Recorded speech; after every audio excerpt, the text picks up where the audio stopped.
Terima kasih Tuhan, terima kasih Yesus. Hanya di dalam satu nama yang menjadi Tuhan dan Juru Selamat kami yang hidup. Haleluya. Amin. Haleluya.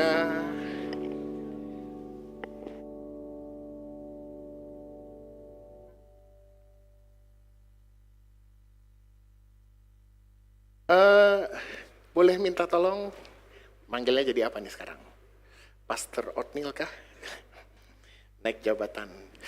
Untuk bantu baca saya firman Tuhan.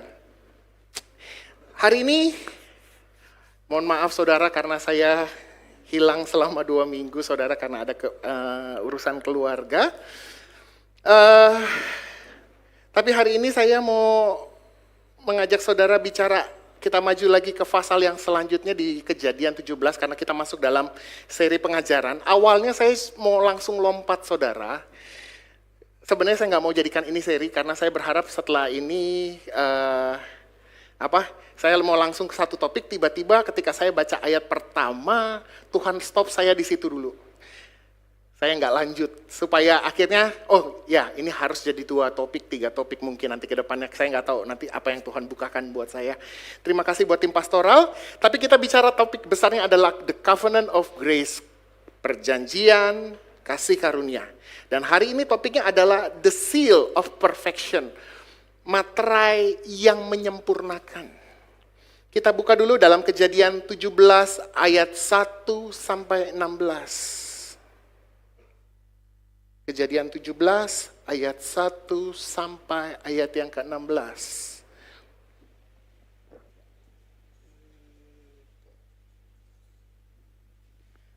Kejadian 1 ayat Kejadian 17 ayat 1. Kejadian 17 ayat 1. Ya. Sunat sebagai tanda perjanjian Allah dengan Abraham. Oke. Ketika Abram berumur 99 tahun, maka Tuhan menampakkan diri kepada Abram dan berfirman kepadanya, "Akulah Allah yang Maha Kuasa, hiduplah di hadapanku dengan tidak bercela. Aku akan mengadakan perjanjian antara aku dan engkau, dan aku akan membuat engkau sangat banyak." Lalu sujudlah Abram dan berfirman kepadanya, "Dari pihakku, inilah perjanjianku dengan engkau. Engkau akan menjadi bapa sejumlah besar bangsa. Karena itu namamu bukan lagi Abram, melainkan Abraham, karena engkau telah kutetapkan menjadi bapa sejumlah besar bangsa. Aku akan membuat engkau beranak cucu sangat banyak, engkau akan kubuat menjadi bangsa-bangsa, dan daripadamu aku berasal raja-raja. Aku akan mengadakan perjanjian antara aku dan engkau serta keturunanmu, turun-temurun, menjadi perjanjian yang kekal, supaya aku menjadi Allahmu dan Allah keturunanmu. Kepadamu dan kepada keturunanmu akan kuberikan negeri ini yang kau diami sebagai orang asing, yakni seluruh tanah Kanaan akan kuberikan menjadi milikmu untuk selama-lamanya, dan aku akan menjadi Allah mereka." Lagi firman Allah kepada Abraham, "Dari pihakmu, engkau harus memegang perjanjianku, engkau dan keturunanmu turun-temurun.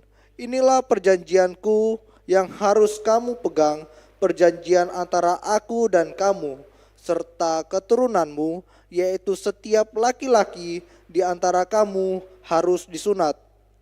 Haruslah dikerat kulit katanmu, dan itulah akan menjadi tanda perjanjian antara aku dan kamu. Anak yang berumur 8 hari haruslah disunat, yakni setiap laki-laki di antara kamu turun-temurun, baik yang lahir di rumahmu maupun yang dibeli dengan uang dari salah seorang asing, tetapi tidak termasuk keturunanmu. Orang yang lahir di rumahmu dan orang yang engkau beli dengan uang harus disunat. Maka dalam dagingmu lah perjanjianku itu menjadi perjanjian yang kekal. Dan orang yang tidak disunat, yakni laki-laki yang tidak dikerat kulit katanya, maka orang itu harus dilenyapkan dari antara orang-orang sebangsanya. Ia telah mengingkari perjanjianku. Selanjutnya Allah berfirman kepada Abraham, tentang istrimu Sarai, janganlah engkau menyebut dia lagi Sarai, tetapi Sarah. Itulah namanya.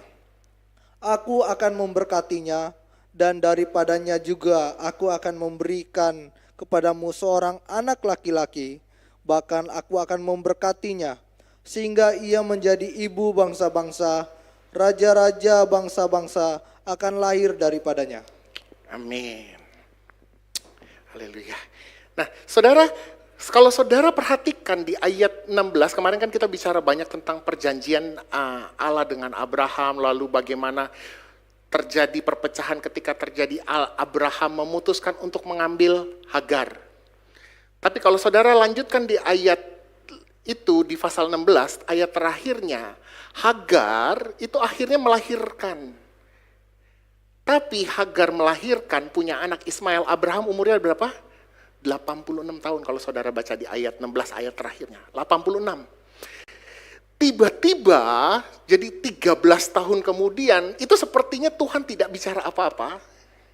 Tiba-tiba Kejadian 17 ayat 1 sampai 16, Abram waktu itu namanya, Abram waktu itu tiba-tiba Tuhan bilang, ayo Abram, saya mau mengikat perjanjian.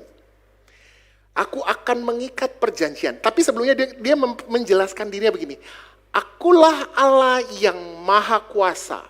Hiduplah di hadapanku dengan apa? Tidak bercela.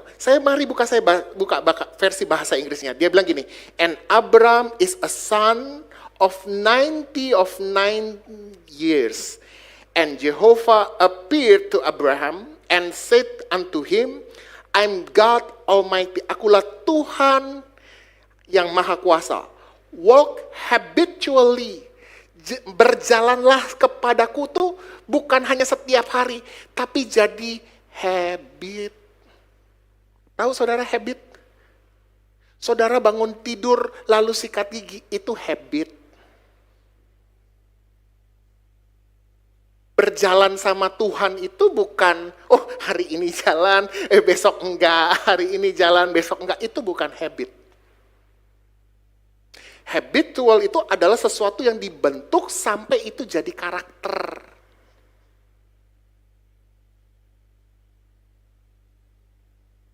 Dulu ada lagu lama bilang gini, jalan serta Yesus setiap langkah, ku akan merasa cintanya Allah.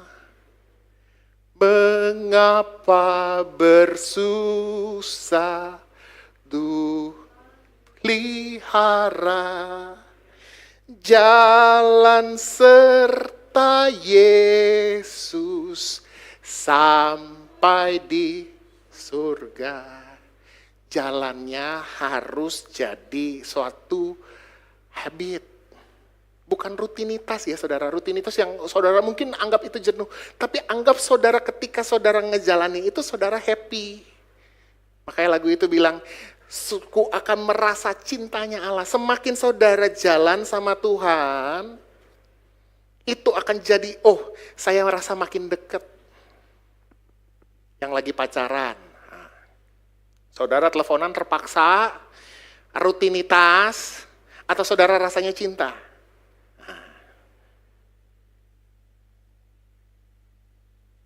Bapak-bapak, ibu-ibu, kalau ibunya telepon, namanya masih sayangku, atau ada satpam rumah. Ceritanya beda. Dan lucunya kalimat terakhirnya, and be thou perfect tamim. Nah, uniknya saudara, kata ini nggak pernah muncul sebelumnya. Kalau saudara dengar cerita Abraham, nggak pernah Abraham dibilang dalam tanda kutip, kalau saya kasih kutip, dituntut untuk jadi sempurna, itu nggak pernah. Baru di ayat ini, dan jadilah sempurna, tidak bercela. Perfect. Dan ini kata pertama yang muncul dalam cerita Abraham, sampai sekarang baru muncul di ayat 17 ini. Nah, banyak orang menafsirkan Abraham harus hidup sempurna, Abraham harus hidup lurus, penuh integritas di hadapan Tuhan. Tapi saudara baca ceritanya setelah hidup ini pun, Abram banyak kesalahan. Abram tidak sempurna. Sampai saya membaca satu tafsiran dari John Gill, dia mengutip dari satu tafsiran orang Yahudi zaman dulu yang namanya Targum Jonathan. Nah, Targum Jonathan bilang begini, kenapa Abram bisa dianggap sempurna? Itu karena Abraham disunat, saudara. Nah, jadi Abram bukan dianggap sempurna karena perbuatannya, tapi Abram di hadapan Tuhan dianggap sempurna karena dia adalah orang yang disunat. Dia orang yang sudah diikat dengan perjanjian Tuhan. Paham ya saudara ya? Jadi Abram mengikat perjanjian dengan Tuhan dengan cara dia disunat. Nah, sunat itu yang menunjukkan bahwa dia di hadapan Tuhan, Tuhan lihat dia tetap tidak bercela. Menurut Targum Jonathan. Bukan karena perbuatannya bukan perbuatannya Abram nih. Nah, nanti saudara sudah mulai tahu nih larinya mau kemana nih. Maka dalam Kejadian 17 ayat 7, aku akan mengadakan perjanjian antara aku dan engkau, serta keturunanmu turun-temurun menjadi apa? Perjanjian yang kekal. Supaya aku menjadi Allahmu dan Allah keturunanmu. Perjanjian yang harus diikat. Ayat 11 dia bilang haruslah dikerat kulit katamu. Sunat.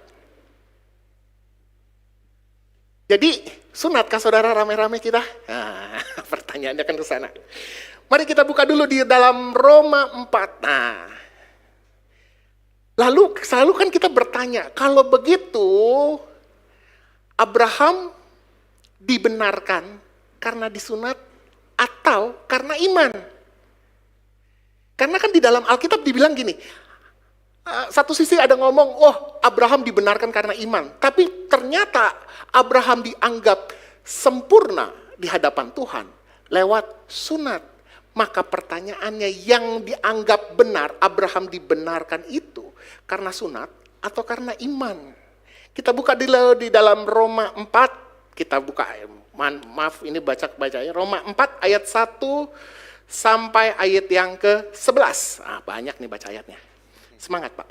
Abraham dibenarkan karena iman. Oke. Jadi apakah akan kita katakan tentang Abraham, bapa leluhur jasmani kita? Sebab jikalau Abraham dibenarkan karena perbuatannya, maka ia beroleh dasar untuk bermegah, tetapi tidak di hadapan Allah. Sebab apakah dikatakan nas kitab suci, lalu percayalah Abraham kepada Tuhan, dan Tuhan memperhitungkan hal itu kepadanya sebagai kebenaran. Kalau ada orang yang bekerja, upahnya tidak diperhitungkan sebagai hadiah, tetapi sebagai haknya. Tetapi kalau ada orang yang tidak bekerja, namun percaya kepada Dia yang membenarkan orang durhaka, imannya diperhitungkan menjadi kebenaran. Stop. Saudara perhatikan ayat 4 dan ayat 5. Dia bilang begini, kalau ada orang bekerja. Saudara, kita kadang-kadang kekristenan kita pakai ayat 4. Kita bekerja, kita melayani Tuhan supaya kita diberkati. Ingat, coba lihat ayat 4. Kalau ada orang yang bekerja, upahnya tidak diperhitungkan sebagai hadiah, tapi sebagai haknya. Kita lupa bahwa sebenarnya kasih karunia Tuhan, keselamatan kita datang karena kasih karunia, itu bukan hak. Itu hadiah. Coba nengok kiri kanan, hadiah. Hadiah. Hadiah. Jangan ngerasa lalu saudara pelayanan, lalu saudara bisa masuk surga karena itu hak saudara. Itu hadiah. Kalau engkau melayani dan engkau tiba-tiba dapat sesuatu dari Tuhan, itu saudara ngerasa itu hak. Maka keselamatan itu sudah bukan lagi karena kasih karunia Tuhan. Hak. Makanya kita sibuk jadi orang Kristen, kita melayani. Tapi kita lupa Kita melayani karena apa? Kita kadang-kadang melayani untuk dapat hak kita. Enggak. Selamanya keselamatan itu bukan hak saudara. Keselamatan itu hadiah. Jadi enggak ada orang yang bilang, oh aku diselamatkan karena perbuatan baikku banyak, pelayananku di gereja banyak. Enggak, hadiah. Ayat 5 dia bilang, tetapi kalau ada orang yang tidak bekerja namun percaya kepada dia yang membenarkan orang durhaka, imannya diperhitungkan sebagai apa? Kebenaran. Lalu saudara bilang, wah orang kayak gitu rusak hidupnya. Tapi dia percaya Tuhan, masa bisa dibenarkan? Alkitab bilang begitu, karena itu adalah hadiah.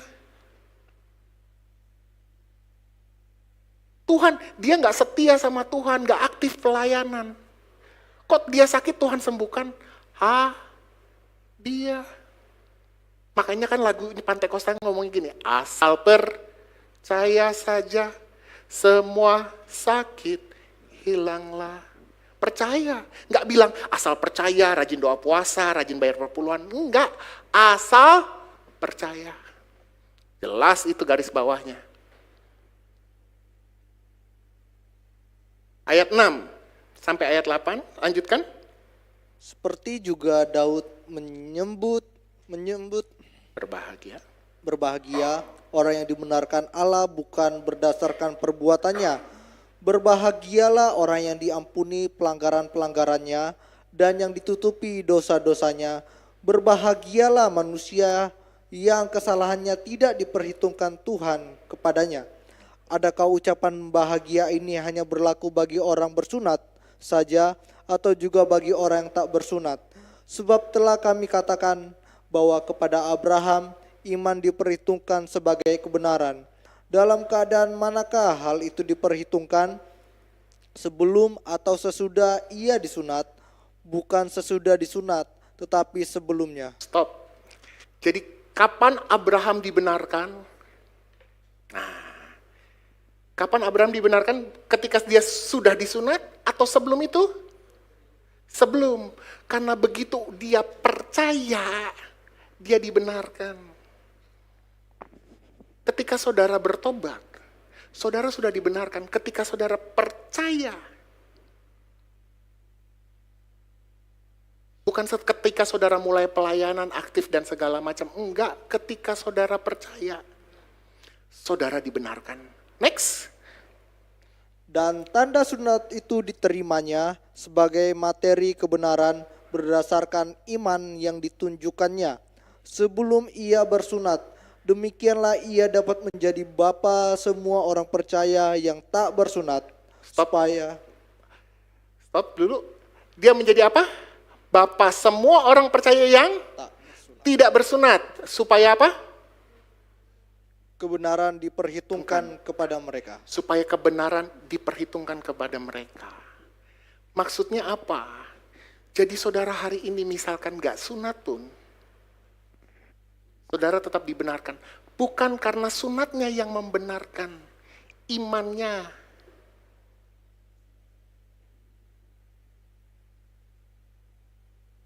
Kenapa ini mulai penting saudara? Sunat itu jadi apa dia bilang? Materai. Kebenaran yang diterima berdasarkan iman.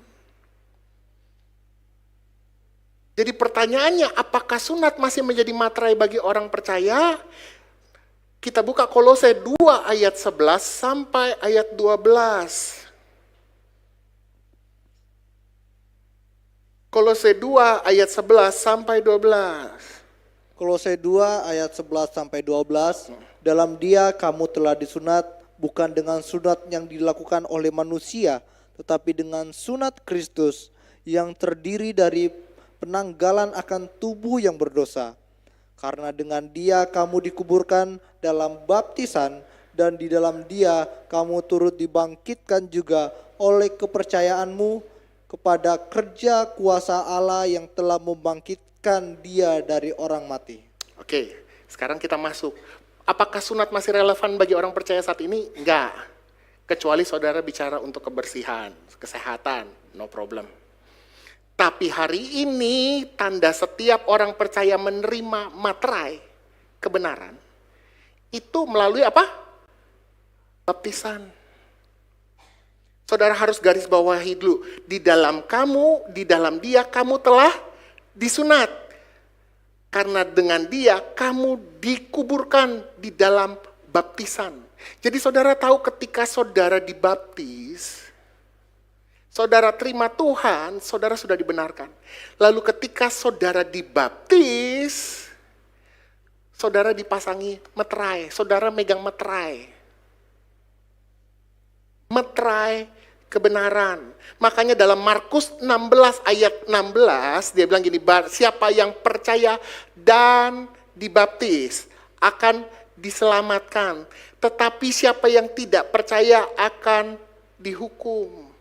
Pertanyaannya sekarang, nah ini agak sedikit sulit saudara, makanya saya berharap saudara memahami. Ada orang udah deket-deket ajal saudara, kan sering kadang-kadang kita ada orang udah deket itu, oh mau terima Tuhan, belum sempat dibaptis, selamat nggak? Selamat nggak? Nah, yang menyelamatkan sunatnya atau imannya? Nah, kalau kita kembali lagi ke dalam Roma 4 ayat 10, bukan sunatnya yang menyelamatkan, imannya yang menyelamatkan. Tapi saudara harus ngerti bahwa baptisan adalah satu respons yang harus dimulai dari percaya. Kenapa saya harus mulai ngingetin gini? Nanti saudara-saudara yang punya anak remaja nih sebentar lagi nih. Nah, apalagi ada yang belum dibaptis di gereja ini. Jangan dipaksa. Baptisan harus datang dari iman. Bukan karena tuntutan dia anak bapak gembala. Nah. Oh belum dibaptis ya? Wah anak bapak gembala masa belum dibaptis? Nggak bisa gitu. Dulu kalau kita belum dibaptis, apalagi lagi sibuk, waduh belum dibaptis, ngeri saudara. Rasanya kita kayak orang paling kelas Z kita. Dari kelas di gereja itu kelas A, B, C, O, yang belum dibaptis kelas Z di bawah. Kita diintimidasi, jangan belum baptis lu, jangan belum pelayanan apa segala macam. Seakan-akan pintu pintu neraka sudah siap menelan kita. No. Kita salah hari ini. Kita sibuk baptisan. Kita senang baptisan, orang yang penting dibaptis. Baptis ulang. Ntar dia bertobat, baptis selam, tenggelam, baptisnya nggak sah. Tapi kita lupa yang paling dasar. Jangan kita ngomong dulu baptisan. Kita ngomong dulu yang paling dasar. Imanmu yang menyelamatkan. Bukan baptisanmu. Engkau bisa dibaptis tanpa iman? Bisa. Apalagi mepet. Udah mau kawin saudara. Beda iman. Baptis dulu lah. Biar satu iman, biar bisa diberkati di gereja. Enggak bisa. Dia harus masuk dalam satu iman dulu. Ingat, yang pacaran beda agama, jangan karena pengen mepet-mepet mau kawin. Oh Tuhan Yesus. Hari-hari ini kawin ini menjadi topik trending yang sangat panas saudara di gereja ini. Tetapi saudara harus mengerti saudara, jangan karena saudara mau mepet kawin. Iman harus muncul dulu sebelum baptisan. Makanya dibilang di sini yang dihukum itu bukan karena yang tidak dibaptis, saudara, yang tidak percaya. Lanjut. Oleh sebab itu Roma 6 ayat 3 sampai ayat yang kelima. Roma 6 ayat 3 sampai ayat yang kelima. Roma 6 ayat 3 sampai ke-5. Atau tidak tahukah kamu bahwa kita semua yang telah dibaptis dalam Kristus telah dibaptis dalam kematiannya. Dengan demikian kita telah dikuburkan bersama-sama dengan Dia oleh baptisan dalam kematian, supaya sama seperti Kristus telah dibangkitkan dari antara orang mati oleh kemuliaan Bapa, demikian juga kita akan hidup dalam hidup yang baru. Sebab jika kita telah menjadi satu dengan apa yang sama dengan kematiannya, kita juga akan menjadi satu dengan apa yang sama dengan kebangkitannya. Saudara pegang dulu ini. Yang dibilang begini, baptisan itu kita mengidentifikasikan diri kita dengan baptisan. Dengan Kristus maksudnya. Jadi ketika kita diselam, ya gereja Pantekosta dan saya pun masih percaya sampai hari ini baptisan itu harus diselam. Karena itu bicara sesuatu yang dikuburkan, lalu dibangkitkan. Jangan saudara tenggelamkan, lalu dia hanyut saudara. Jangan, salah itu baptisan, dia harus naik saudara. Enggak saudara, karena saya pernah dengar satu cerita pendeta, dia senang saudara. Ada jemaat yang udah mau meninggal, dia paksa harus dibaptis. Setelah dibaptis, lewat saudara. Dia nggak naik-naik lagi. Dia langsung ketemu Tuhan Yesus di sorga. Puji Tuhan sih sebenarnya, tapi nggak begitu juga caranya. Seakan-akan orang semua harus dipaksa dibaptis. Enggak. Ada kondisi-kondisi tertentu orang nggak bisa dibaptis. Yes, itu pengecualian di dalam gereja. Tapi saudara harus mengerti bahwa baptisan adalah respons. Nah, yang makanya oleh sebab itu saya boleh ngomong gini, baptisan tidak menyelamatkan, tetapi diperlukan dalam keselamatan. Maksudnya apa? Kalau kita kembali lagi ke dalam Roma 4 ayat 11. Dan tanda sunat itu diterimanya sebagai meterai. Bahasa Yunani bilang sfragis. Meterai kebenaran. Kata sfragis itu sebagai identifikasi saudara. Saudara, saya kemarin sempat baca berita. Saudara tahu barang luxury macam kayak LV, Hermes, barang-barang mewah itulah. Sekarang mereka kan sering dipalsuin nah saudara. Nah, kita kadang-kadang senang, ada palsuannya, yang penting pakai Hermean, entah namanya kremes, ya saudara nggak penting, yang penting logonya sama gitu kan gitu. Tapi ada barang palsu. Nah sekarang mereka mengeluarkan identifikasi saudara dengan menaruh microchip dan segel QRIS setahu saya. Ada segel-segel yang tertentu yang mereka pasang sebagai identifikasi bahwa barang itu adalah barang asli. Saudara harus mengerti baptisan itu penanda. Penanda. Kalau dulu orang disunat gambarnya kan jelas. Ada kulit ketan yang dipotong kan. Tapi ketika saudara dibaptis, saudara sedang mendeklarasikan diri saudara kepada semua orang. Saya ini adalah orang yang terikat dalam perjanjian. Karena perjanjian itu kedua pihak kan. Kalau saudara paham, belajar dulu yang saya ngomong, bahwa seperti ada darah yang mengalir, dua pihak harus mengalirkan darah lalu itu. Darah yang pertama, tanda yang pertama ketika kita bilang saya dibaptis, itu adalah deklarasi saya. Saya sebagai pihak pertama membubuhkan tanda tangan saya ke dalam kontrak perjanjian. Tante Harna mungkin paham, kalau ada orang jual beli tanah, ada pihak pertama, ada pihak kedua. Pihak pertama tanda tangan, kita. Iman punya respons, apa? Dibaptis. Yes, itulah sebabnya kenapa kita dibaptis itu sebagai respons. Baptisan adalah penanda orang yang percaya yang telah mengidentifikasikan dirinya dengan Kristus. Makanya kita diselam, digambarkan seperti mati. Artinya saya dengan sadar menyadari bahwa saya memutuskan untuk mati bersama Yesus. Dan bangkit bersama dengan dia dalam hidup yang baru. Tapi baptisan harus datang dari iman percaya. Again. Makanya kan gak kaget saudara, banyak orang tiba-tiba di tengah jalan, tiba-tiba dia murtad. Iya, karena baptisannya tidak datang dari iman. Karena mepet mau kawin. Itu saudara.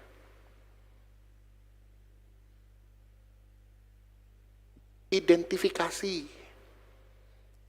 Itu jadi penanda saudara. Orang bisa lihat, kamu jadi orang Kristen, kamu sudah dibaptis, kamu jadi orang Kristen. Orang lihat kamu adalah orang yang masuk dalam perjanjian. Kenapa ini jadi penting saudara? Karena hari ini kita sibuk dengan identifikasi. Kita lupa, kita ada karakter yang mengikuti. Kita sibuk, oh kita bangga kita jadi orang Kristen. Tapi kita lupa bahwa baptisan itu bukan hanya dilihat, bukan hanya dengan Tuhan, tapi orang luar yang lihat. Itu menyatakan kepada semua orang, saya sudah dibaptis, saya orang Kristen. Kenapa? Hari ini banyak saudara, oh saya Kristen. Di sekolah berantakan. Saya orang Kristen sibuk pelayanan. Keluarga ditelantarkan. Engkau bukan jadi orang Kristen yang benar itu. Engkau sibuk pelayanan, sibuk begini. Oh demi pelayanan. Pekerjaan berantakan.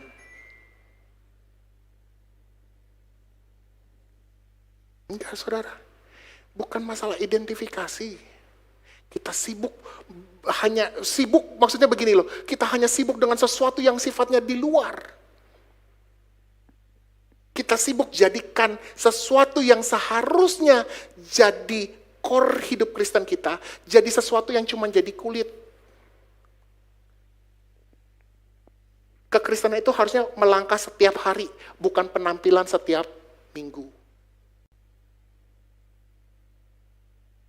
Kalau kekristenanmu cuma jadi penampilan setiap minggu, engkau memang mau selamat, tapi engkau jadi syak buat orang lain.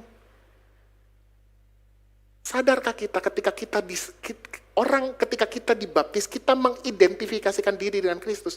Orang lihat Yesus dari kita. Bagaimana kamu memperlakukan keluargamu? Suami memperlakukan istri, istri memperlakukan suami, orang tua memperlakukan anak, bos kepada karyawan dan sebaliknya. Yang sekolah, engkau sedang menjadi gambar Kristus. Identifikasimu gak hilang, tapi kelakuanmu gak sesuai, gak matching sama cerminnya. Itulah sebabnya identifikasimu akan seharusnya ngikut dengan karakter hidupmu. Makanya kenapa di gereja ini selalu ngomong, oh saudara jangan sibuk pelayanan. Mulai dulu di keluargamu, beresin.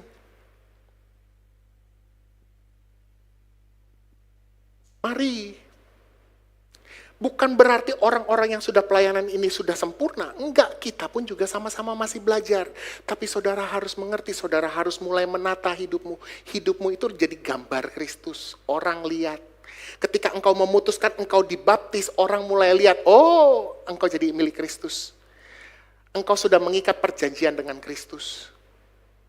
Maka panggilanmu untuk hidup mati untuk Kristus. Sunat itu memenggal tubuh-tubuh yang tidak berguna, yang berdosa. Kalau dulu ibu-ibu ngelihat bapak pulang mulutnya merepet, ingat. Mungkin air baptisannya kurang di sini. Ingat, ini perlu dimeterai saudara. Nah, bapak-bapak yang kerjanya sibuk terus di luar kakinya gatal, mungkin baptisannya kurang direndam sampai kaki-kakinya.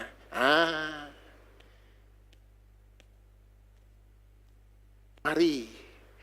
Saudara harus ingat ketika saudara dibaptis, engkau sedang mengidentifikasikan dengan Kristus. Engkau sudah mati. Hidup yang lamamu sudah mati. Engkau punya identifikasi yang baru. Tapi identifikasi itu baru berguna ketika engkau percaya. Karena baptisan itu adalah satu keputusan. Bukan suatu paksaan. Saya ingetin lagi saudara. Jangan saudara, nanti ngelihat anak bapak gembala makin gede, belum dibaptis, anak bapak gembala belum dibaptis. Jangan saudara. Dia harus datang dari hati sendiri. Itu keputusan. Mengikut Yesus, keputusanku. Mengikut Yesus, keputusanku. Mengikut Yesus, keputusanku. Ku tak ingkar. Tapi saudara ingat tadi yang pertama kita masuk dalam perjanjian dengan membubuhkan tanda tangan. Dengan melakukan baptisan. Tapi pihak yang kedua dari Allah Apa yang Allah kerjakan dalam hidup kita? Efesus 1 ayat 13 sampai 14. Efesus 1 ayat 13 sampai 14. Di dalam Dia kamu juga, karena kamu telah mendengar firman kebenaran, yaitu Injil keselamatanmu. Di dalam Dia kamu juga percaya. Ketika kamu percaya, dimeteraikan dengan Roh Kudus yang dijanjikannya itu. Dan Roh Kudus itu adalah jaminan bagian kita sampai kita memperoleh seluruhnya, yaitu penebusan yang menjadikan kita milik Allah untuk memuji kemuliaannya. Saudara tahu Allah memeteraikan hidup kita dalam perjanjian kasih karunia dengan apa? Roh Kudus.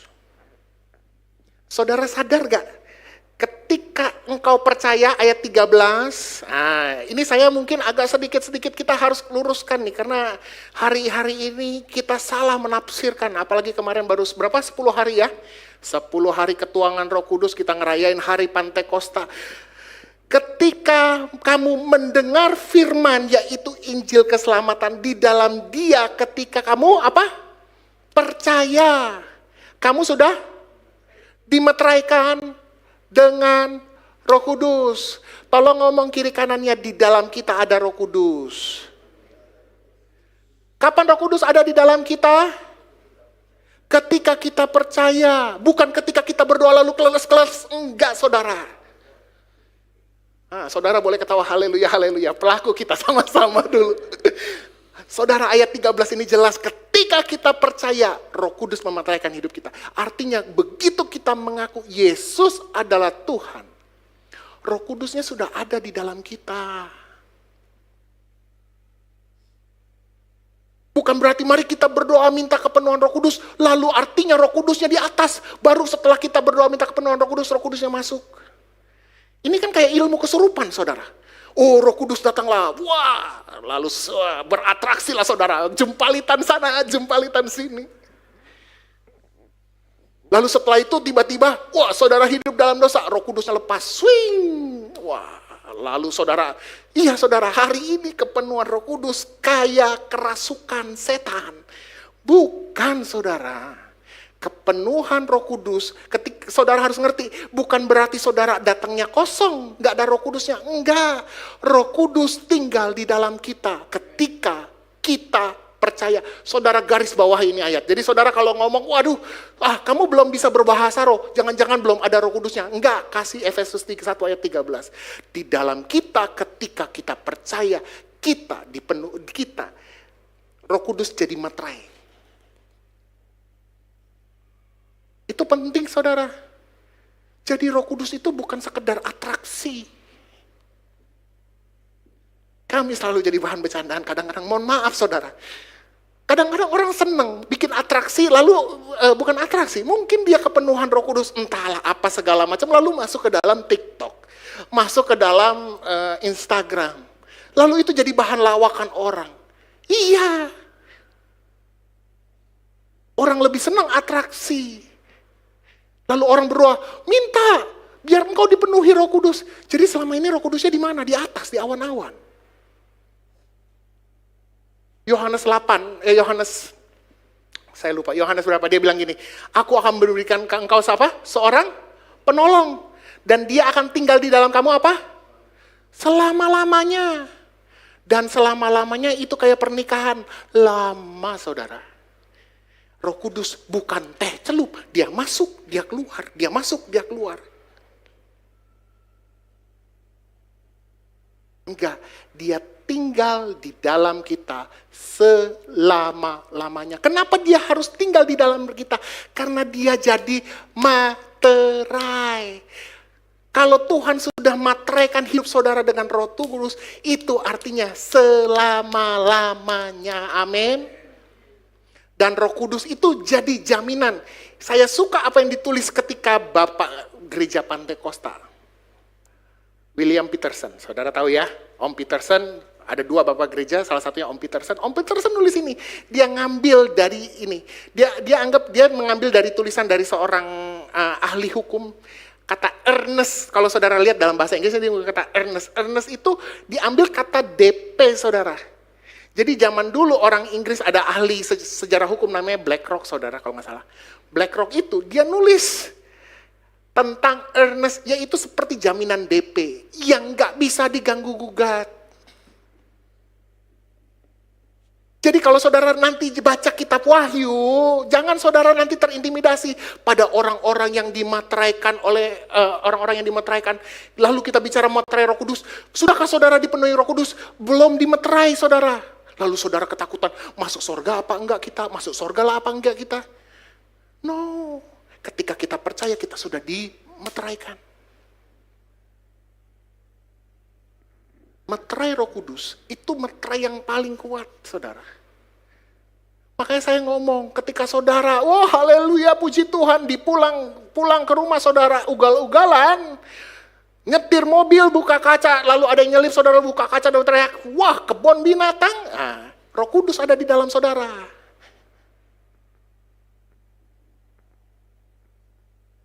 Begitu saudara buka itu, lalu saudara nonton, wah buka internet, masuk website yang tertentu, wah Roh Kudus ada di dalam saudara, dia nonton bareng saudara.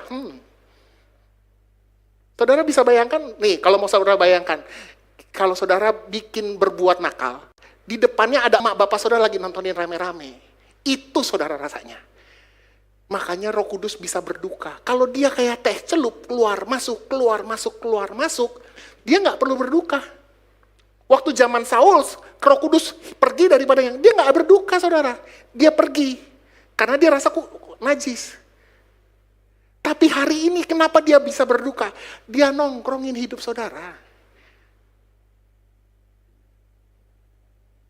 Jadi mari, saudara harus ngerti, mari ketika saudara minta dipenuhkan Roh Kudus, itu bukan berarti Roh Kudusnya ada di awang-awang, dia ada di dalam saudara. Pertanyaannya, maukah engkau izinkan dia aktif dalam hidupmu?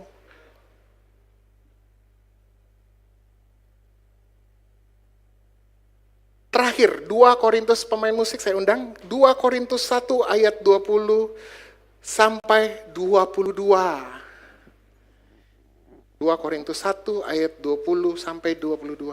Sebab Kristus adalah ya bagi semua janji Allah, itulah sebabnya oleh Dia kita mengatakan amin untuk memuliakan Allah. Sebab Dia yang telah meneguhkan kami bersama-sama dengan kamu di dalam Kristus adalah Allah yang telah mengurapi, memeteraikan tanda miliknya atas kita, dan yang memberikan Roh Kudus di dalam hati kita sebagai jaminan dari semua yang telah disediakan untuk kita. Saudara tahu kenapa hari ini saudara bisa katakan ya untuk semua janji Tuhan? Kalau lagu lama bilang gini, setiap perjanjian dalam Alkitab, tiap ayat pasal baris ku punya, ku berharap cintanya Allah, tiap perjanjian Allah ku punya. Kenapa bisa ya? Karena ada Roh Kudus yang memeteraikan hidup saudara. Pertanyaannya, saudara punya kepastian itu enggak? Hari ini kita banyak belajar, kita banyak salah. Kenapa Roh Kudus nggak bisa aktif? Karena kita pikir Roh Kudus itu kayak teh celup, dia naik turun. Padahal dia di dalam kita. Kita tunggu diaktifasi kalau ada doa kepenuhan Roh Kudus. Padahal kita bisa aktifasi dia setiap hari. Kita izinkan dia bekerja di dalam hidup kita. Kenapa saudara tidak punya keyakinan di dalam keselamatan saudara? Kalau saudara padahal tahu di dalam saudara hari ini ada Roh Kudus yang dimeteraikan dalam hidupmu. Saudara harus ngerti, kekristenan bukan soal perasaan. Saudara harus ngerti, kekristenan bukan soal perasaan. Roh Kudus bukan soal perasaan. Kalau saudara berdoa kejut-kejut, lalu saudara bilang, wah Roh Kudusnya kencang, urapannya kencang. Enggak. Roh Kudus bukan soal perasaan. Roh Kudus harus dimulai ketika saudara tahu di dalammu ada Roh Kudus. Mari, kalau engkau punya identifikasi, kalau engkau tahu di dalammu ada Roh Kudus, maka seharusnya engkau tahu bersama Dia di dalam kita, seharusnya banyak hal-hal besar yang bisa kita lakukan dalam hidup kita. Kenapa? Karena kita berhenti, Roh Kudus itu berhenti pada sekedar perasaan, feeling. Kenapa hari ini rasa cinta di dunia itu rusak, pernikahan rusak? Karena rasa cinta cuma sekedar feeling.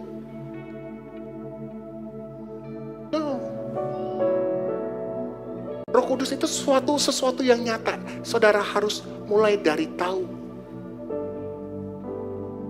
Engkau tahu nggak ada Roh Kudus ada di dalammu? Kalau engkau tahu Dia di dalammu, mari undang Dia.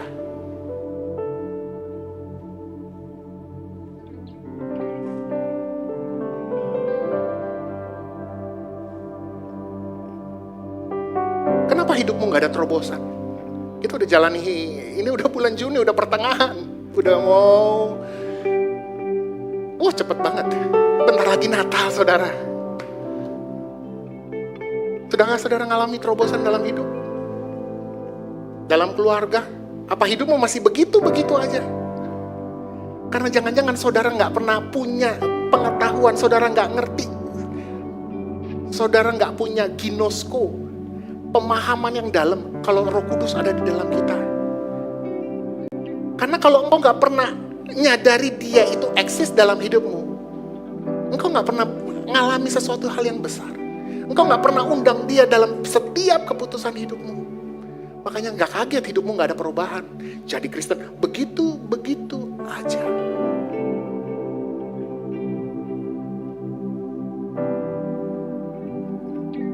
Mari hari ini miliki pemahaman yang baru.